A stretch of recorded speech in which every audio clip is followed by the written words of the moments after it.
Next experiment, refractive index of liquid using concave mirror. So ಇದರಲ್ಲಿ concave mirror use ಮಾಡ್ತೀರಿ.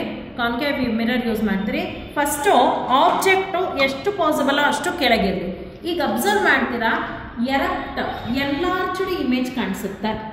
ಎರಕ್ಟ್ enlarged image, ಅದ pen ಯಾವ size ಇದೆನೋ ಅದೇ size ಇದೆ. ನೆಕ್ಸ್ಟ್ ಇದನ್ನ ಏನು ಮಾಡ್ತಾ ಬರ್ತೀರಾ, ಲಿಫ್ಟ್ ಮಾಡ್ತಾ ಬರ್ತೀರಾ. ಲಿಫ್ಟ್ ಮಾಡ್ತಾ ಬರೋದು ಎಲ್ಲಿವರೆಗೂ ಅಂತಂದರೆ ಸೇಮ್ ಸೈಜ್ ಕಾಣಿಸ್ಬೇಕು, ಪೆನ್ ಸೇಮ್ ಸೈಜ್ ಕಾಣಿಸ್ಬೇಕು. ಹಾಗೆ ನೀವು ಹೆಡ್ ಶೇಕ್ ಮಾಡಿದ್ರಿ ಅಂದರೆ ಸಪರೇಟ್ ಆಗಬಾರ್ದು, ಅಲ್ಲಿವರೆಗೂ ಪೆನ್ನನ್ನು ಲಿಫ್ಟ್ ಮಾಡ್ತಾ ಬರ್ತೀರಾ. ನೆಕ್ಸ್ಟು ಈಗ ಅಬ್ಸರ್ವ್ ಮಾಡಿದ್ರಿ ಅಂದರೆ ಮೇಲ್ಗಡೆ ಲಿಫ್ಟ್ ಮಾಡ್ತಾ ಬರ್ತೀರಿ, ಪೆನ್ನು ಆಬ್ಜೆಕ್ಟು ಮತ್ತು ಇಮೇಜು ಸೇಮ್ ಸೈಜ್ ಕಾಣಿಸೋವರೆಗೂ. ನೆಕ್ಸ್ಟು ಹಾಗೆ ಹೆಡ್ನ ಶೇಕ್ ಮಾಡ್ತಾ ಮೂವ್ ಮಾಡ್ತಾ ಬಂದ್ರಿ, ನೀವು ಎಲ್ಲಿ ನಿಮಗೆ ಸಪ್ರೇಟ್ ಆಗೋಲ್ಲ ಅಲ್ಲಿಗೆ ನಿಲ್ಲಿಸಿ ಟೈಟ್ ಮಾಡಿರಿ. ನೆಕ್ಸ್ಟು ಇದನ್ನು ಮಿರರ್ನ ಮೂವ್ ಮಾಡಿದ್ರಿ ಅಂದರೆ ಟಿಪ್ಪು ಕೋಯಿನ್ಸೈಡ್ ಆಗುತ್ತೆ. ಈಗ ಟಿಪ್ ಕೋಯಿನ್ಸೈಡ್ ಆಗಿದೆ, ಹೆಡ್ನ ಶೇಕ್ ಮಾಡಿದ್ರಿ ಅಂದರೆ ಎರಡೂ ಸಪ್ರೇಟ್ ಆಗಲ್ಲ. ನೆಕ್ಸ್ಟ್ ಈಗ ಏನು ಮಾಡ್ತೀರಾ ಅಂದರೆ ಡಿಸ್ಟೆನ್ಸ್ನ ಲೆಂತ್ನ ಮೆಷರ್ ಮಾಡ್ಕೊಳ್ತೀರಾ.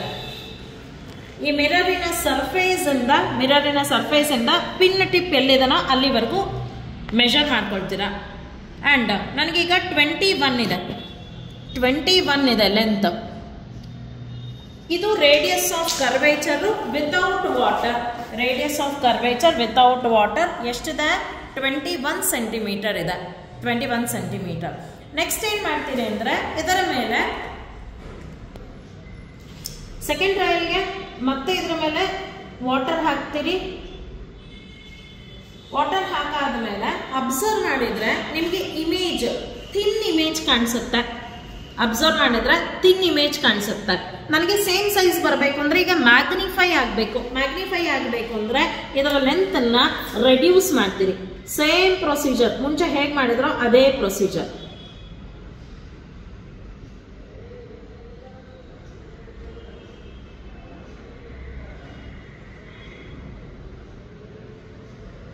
ಓಕೆ, ಈಗ ಅಬ್ಸರ್ವ್ ಮಾಡ್ರಿ, ಟಿಪ್ ಕೋಯಿನ್ಸೈಡ್ ಆಗಿದೆ, ಮತ್ತೆ ಸಪರೇಟ್ ಆಗ್ತಾ ಇಲ್ಲ. Again you will measure the length from the surface of water. 15.7 ಇದೆ. 15.7. So radius of curvature of concave mirror with water 15.7 centimetre ಇದೆ. Next refractive index of water calculate ಮಾಡ್ತೀರಿ. R radius of curvature without water divided by with water 15.7 ಇದೆ. ಎರಡನ್ನೂ divide ಮಾಡ್ತೀರಿ. 21 divided by 15.7. So 1.33 ಇದೆ. ಇದನ್ನ ರಿಸಲ್ಟ್ಗೆ enter ಮಾಡ್ತೀರಾ without unit. ಇದಕ್ಕೆ unit ಇಲ್ಲ.